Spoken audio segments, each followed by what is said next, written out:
세무조사가 터지면 바로 이 현금 입출금이 가장 문제되기 때문에 아무리 강조해도 지나치지 않습니다.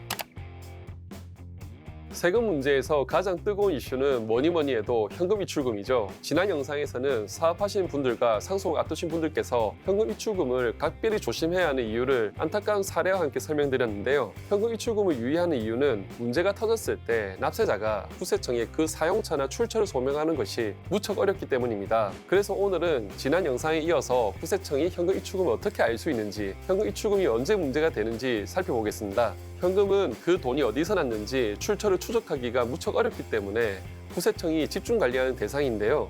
이는 각종 범죄에서 블랙머니를 추적해야 하는 수사기관도 마찬가지입니다.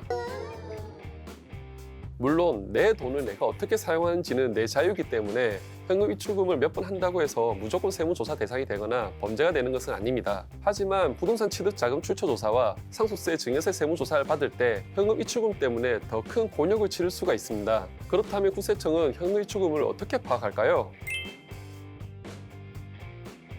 사업을 하다 보면 카드가 아닌 현금 매출이 발생하는 경우가 종종 있습니다. 사실 현금으로 받은 돈이 은행 계좌에 입금되지 않고 금고에 보관되었다가 사용되더라도 국세청이 그 사실을 즉시 알 방법은 없겠죠. 그런데 대부분의 사람들은 현금을 가지고 있으면 걱정이 되어서 돈을 안전하게 보관하기 위해 은행에 가서 입금을 하는 경향이 있습니다. 이때 국세청은 세무조사를 통해 계좌에 입금된 현금 내역을 확인하고 그 출처에 대해서 질문합니다. 만약 입금 내역을 정확히 소명하지 못하면 사업자는 매출 누락으로, 개인은 증여로 간주되어 가산세가 부과될 수 있습니다. 또한 은행이 입출금하지 않고 현금을 받아서 그대로 사용하는 경우라도 국세청은 소득지출 분석 시스템을 활용하여 세무조사 대상을 선정할 수 있습니다. 최근에는 AI를 통해 빅데이터를 분석하여 신고된 소득보다 지출이 더 큰 경우 세무조사를 실시하고 있습니다.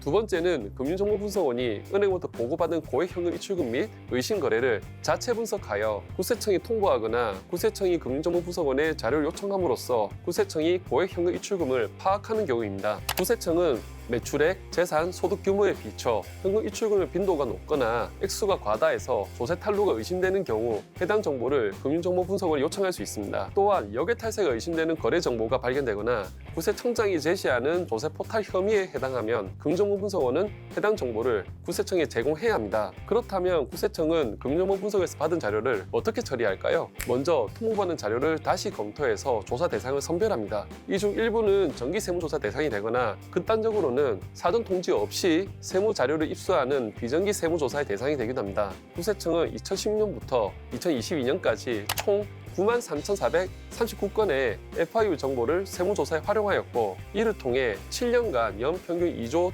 2,708억 원을 추징하였습니다. 이렇게 국세청은 조세 탈루 혐의 확인과 체납 은닉자산 추적 업무에 광범위하게 FIU 정보를 활용하고 있습니다. 이렇게 현금 입출금은 언젠가는 밝혀지기 때문에 가급적 자제하는 것이 좋습니다. 만약 사정상 어쩔 수 없이 현금 입출금을 해야 한다면 장부나 은행 통장에 즉시 메모를 남기는 것이 필요합니다. 정 계좌이체가 껄끄러우시면 수표를 거래 수단을 활용하는 것도 좋은 방법이죠. 그나마 수표는 나중에 소명이 가능하기 때문입니다.